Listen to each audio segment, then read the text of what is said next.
Coming up on the Together for Good podcast, what am I supposed to do with my life? Have you ever asked that question? Let's talk about it. Here we go. Welcome to the Together for Good podcast, a podcast created by Bethany Lutheran Church in Cherry Hills Village, Colorado, and hosted by me, Pastor Nate Preisinger. On Together for Good, our goal is to provide practical, engaging content that supports you without expectations.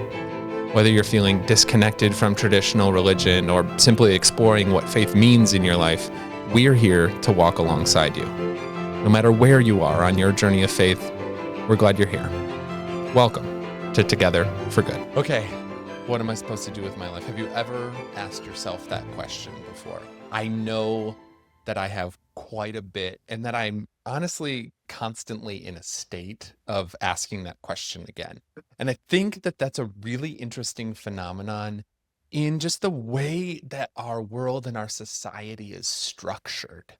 We seem to be constantly forced into thinking that there's something better waiting just around the corner for us.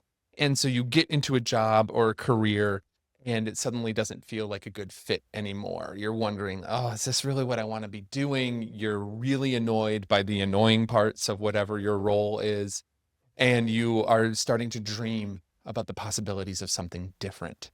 Yes, oh, my life will just be complete once I write the book that I've been dreaming about. Or my life will be complete once I shift into a totally, get a new degree, shift into something completely different than what I'm doing right now.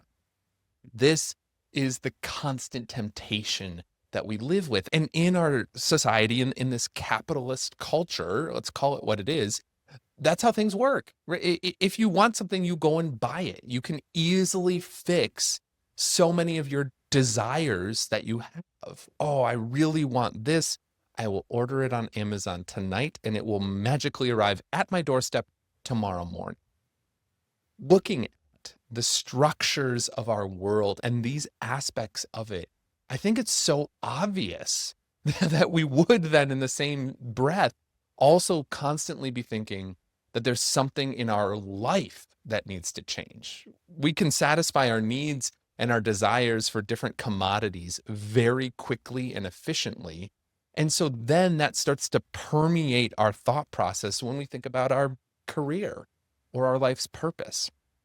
But obviously, I don't think that this is the best way to be living. It's one thing to impulse buy something on Amazon one night when you're feeling a little bit lonely, but it's another thing to impulse career shift. That can often be a much bigger, larger endeavor and not something that you can continually be doing. And more to the point, what lives at the heart of this is this internal longing and sense of lack that we seem to have. We feel like our life is incomplete. And so we go looking for ways to heal that incompleteness that lives within us. And it's not as easy as clicking add to cart. It's always something much more complicated than that. And I think that faith really speaks to this. There is something so important about the core message of Christianity, at least as I understand it as a Lutheran pastor. This core message is just that God loves us first and foremost. Rather than talking about original sin, we could get into that topic on another podcast. That's an interesting one. I also like to talk about original blessing, which is something I did not coin that phrase, but it's always stuck with me. Because when you look at the creation story in Genesis chapter 1, the first thing that happens is that God acts. God doesn't wait for humanity to be good enough to create humanity. God acts first and gives life. Not just life, but first God gives light, and then God separates and fills in. And the creation poem in Genesis 1 is really beautiful, and there's a lot to it. But core to that story, I think, is this idea is that, God acted first. God created first. God looked at humanity and said it was very good first. And so this original blessing from God, this gift of life and creation, is core and central and original to our very existence. And so when you start with that theological point and that beginning space, now you realize that there's something good about you, something very good at your absolute core. Even if you don't feel like it at the moment, even if you feel like things are off and you need a shift or a change, that you are wasting this life that God gave you, you don't know what to do with it. Okay, calm down for a second. We'll get to all that. And in the same sense, right, like recognize at the very start that you are loved and you are good because that's how God created you in the beginning, at the start. And don't you just feel that kind of taking the pressure off a lot of this? But I want to extrapolate out from there as well. If this is at our core and this is our essence and this is where we begin, then what does that mean for where our life is at today? And how we figure out this question of what am I supposed to do with my life? Start with the place that you're good enough. Start in an assumption that maybe there's something that God placed into your very being from the beginning that's worth paying attention to. We do a lot of work here at Bethany, especially with our youth, about talking about one's identity, belonging, and purpose. And it's that identity piece that I think is really essential here for our conversation. Who you are, who God created you to be. There's something interesting about that. And just taking time to mine the depths of your identity, of the things that you love, of the pieces that make you different, of the quirky aspects of your character, of your various interests. Not every person's identity is the same. And there are things that you love that make you come alive that nobody else cares about. Maybe that's too harsh. I should say that you feel like nobody else cares about, but God cares about it. And I firmly believe that God can use that unique aspect of yourself.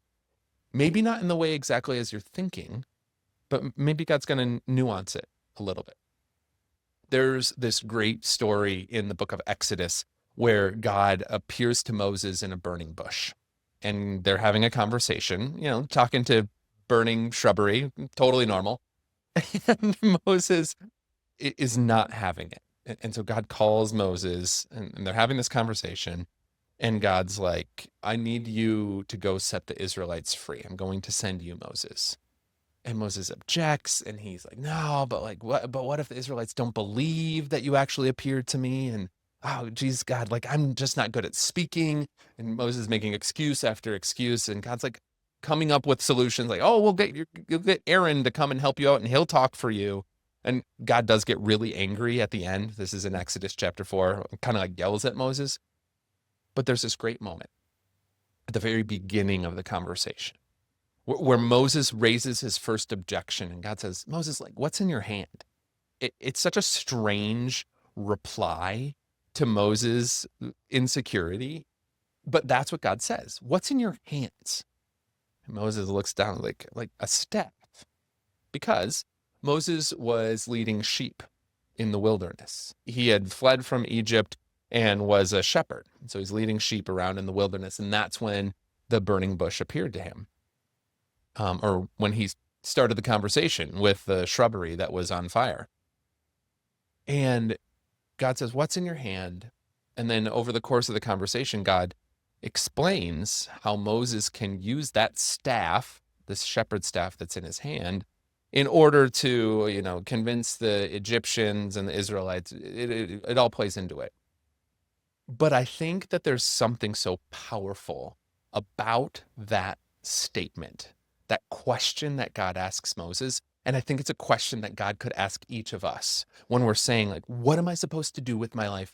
God, what would you have me do? And I think God listens to us and our complaints and our insecurities and our worries and our doubts. And God says, hey, what's in your hand? What are you capable of already? What makes you interesting right now? What gifts and talents do you have that could be put to use? What's in your hands? What's so cool about the Moses story is, Moses had a shepherd's staff in his hands. He was a shepherd. That's why he had the staff in his hands. But then look what he becomes. He becomes the shepherd for the Israelites.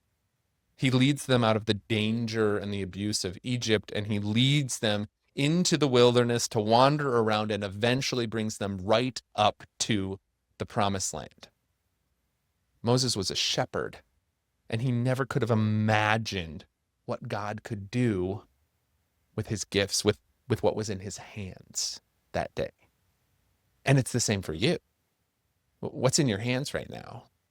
And how could God take that and use it and twist it and change it and expand it beyond what you even consider? So when you're asking this question, what should I do with my life? I think the place to start is understanding your God-given identity. What has God given to me? And now how can I give that away for the sake of the world? A story on that particular topic. I had a friend who was a pastor of a really cool creative church that is since now closed in Seattle, Washington. And this church was filled with a whole bunch of different artists and musicians, really talented people. And they created their own liturgy and their own music. And they spent a lot of money to go to a recording studio and to professionally record a CD. This is back, remember CDs, kids? They're like, yeah, they recorded a CD. This is like 15 years ago. Give me a break. And recorded a CD of their music that they used in worship.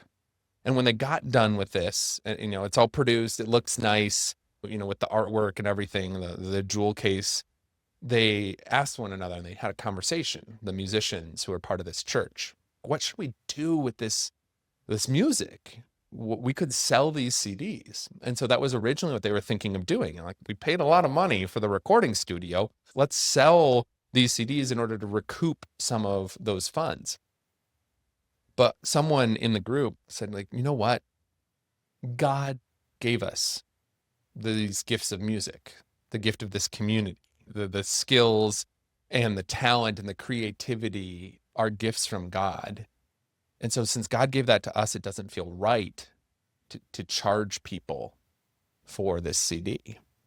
And so instead, every time you went to worship, if you went to worship for the first time at their church, that was the gift that they gave you to a first-time worshiper. And they went to other, their synod assembly and handed out their CD, and they had it on their website for download, free download, our music. And this little church, not more than 100 members in Seattle, their music had been downloaded in over 130 countries, my friend said. 10,000 times at least, all across the world. And the way that he talked about it, he had such a way with words. He said, we asked ourselves, what has God given to us? And how can we give that away? And by asking that question, it expanded our impact more than we could ever imagine. And so again, what has God given to you?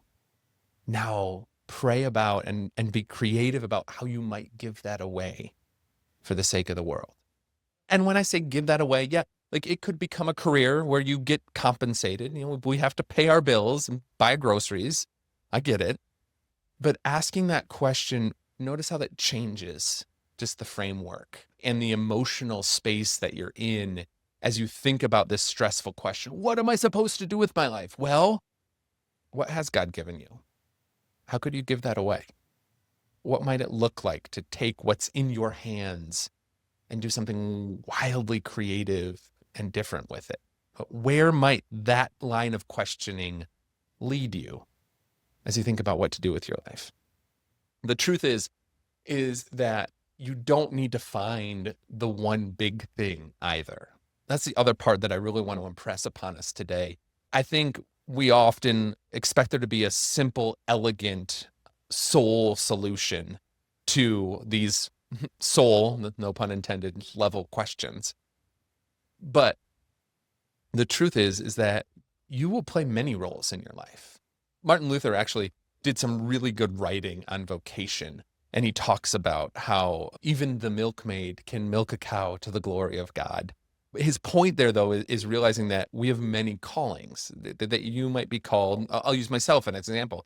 I'm called to be a pastor and to care for this community, but I'm also called to be a father and a husband and a relatively decent pickup basketball player on Friday mornings. But yeah, like we have multiple callings, we have multiple interests. Humans are complex creatures, and so there's a lot to you. So don't think that you need to find the one perfect, elegant solution that somehow encompasses all of who you are. That's not how jobs often work. There are liberal arts educations, but there are very few liberal arts careers. No, I had a liberal arts education here. No shade in that direction. But yeah, like your career is only a part of who you are. And so also don't put so much pressure on that. Hopefully you can find something that you love to do that doesn't feel like an absolute burden every day of the week. But what we can get into is this mindset that if our job isn't absolutely perfect in every way we could imagine, and if our job doesn't fully appreciate every aspect of our unique created being, then we need to go find another job. That's going to be a fool's errand. And you're going to be switching careers or roles constantly because nothing ever will be able to fully satisfy and encompass all of your unique interests and skills and passions. You got to find something that you like doing that works within your life structure. I think this is really, and that puts your career in its proper place. It's a part of who you are. But you're also called to be a really good friend, and you're called to care for the earth, and you're called to maybe start a family. Not everyone is called to do that, but maybe that's part of your story. Maybe that's part of God's call for you. You get the idea. And so you can find meaning and purpose for your life in so many different spheres. And I'll just say that that's a piece that's really become core for me lately. I was watching the Summer Olympics last summer, 2024, when they were in Paris, and I loved it. It's always so much fun. And I remember having the thought process like, gosh, like in a different life, I bet I was an Olympian, right? Like in a different reality, maybe I became an Olympic athlete. And what would that have been like? And then I really thought about that. Like, oh my gosh, like that, all they do is practice and work out, and they do one thing every single day in hopes of being fast enough, strong enough, good enough to get one moment on a world stage 4 years later. That was a real wake-up call for me, because I realized what I love about my life now is the variety. That's really important to me. And so, yeah, I'm not an Olympic athlete, and I don't have all the fame and excitement and allure that comes with that, but I get to host a podcast every week and preach sermons every now and then and sit with people during really difficult moments in their life, but provide them with comfort and reassurance. I get to plan Bible studies. I get to lead confirmation classes and connect with young people. And I get to go to senior ministries and eat lunch with our older members, right? Like my life is so rich and multifaceted, and I wouldn't trade that for anything. It just goes to show you, we always think the grass is greener on the other side. But you know what? That science has actually proven this. The grass is greener. When you look at your neighbor's lawn, the angle that you're looking at it from will inherently make the grass appear greener. It's science. But it's also true for our lives. We always think that the better thing is right around the corner.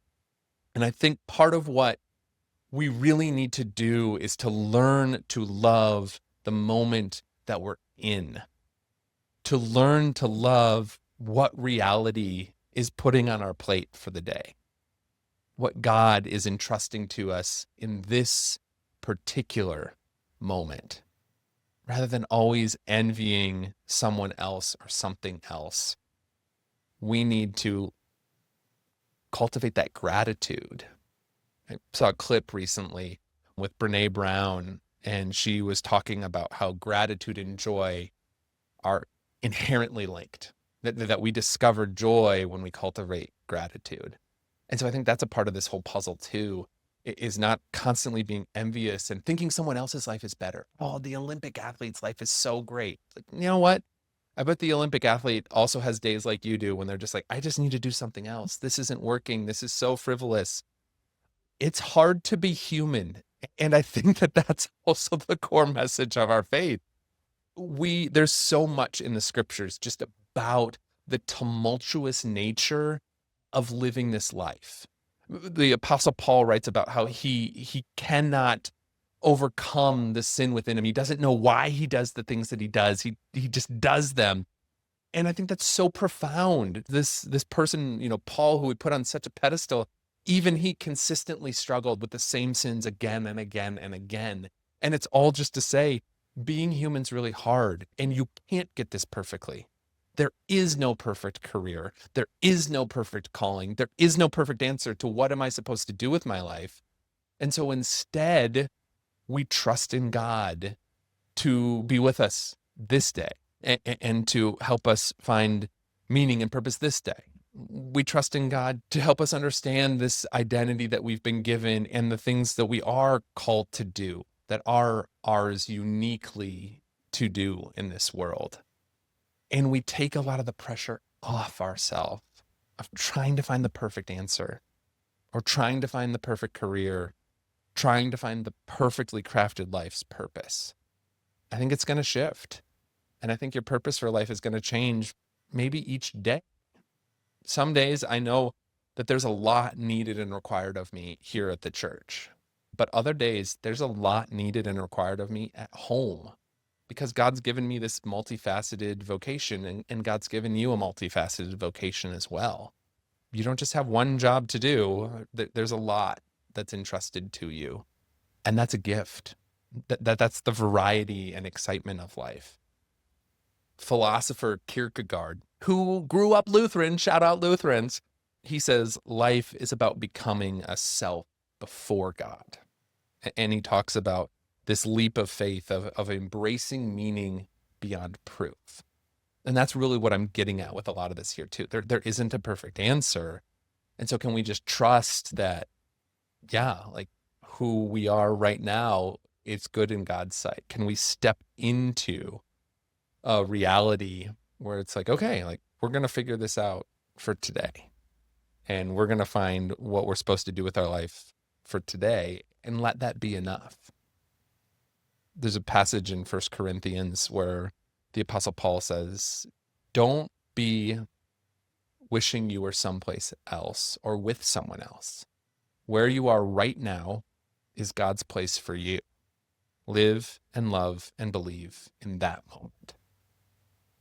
And I think that that's really what Kierkegaard points us to.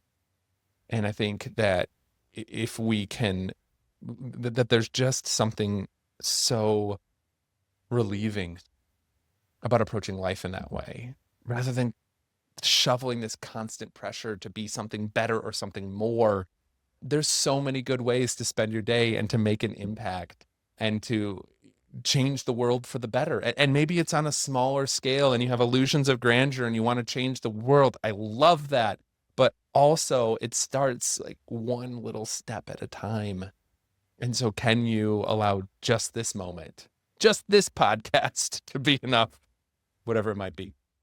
One more piece about identity and just a tool for you. I love the Enneagram. I've recorded other podcasts about the Enneagram, which is this personality test. But what I think is really valuable about it in particular is it's helping you see and understand the ways that your identity relates to other identities. So it's a very relational model and approach.